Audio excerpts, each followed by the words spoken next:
ای خداوند به علمای ما مسئولیت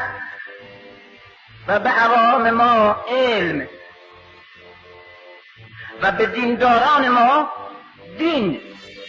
و به مؤمنان ما روشنایی و به روشنفکران ما ایمان و به متعصبین ما فهم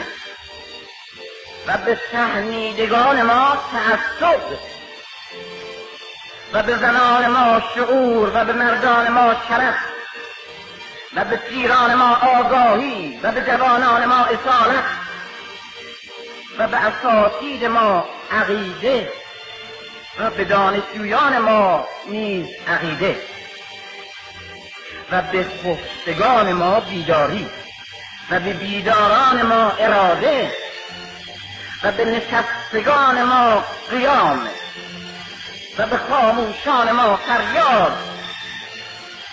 و به نویسندگان ما تعهد و به هنرمندان ما درد و به شاعران ما شعور و به محققان ما هدف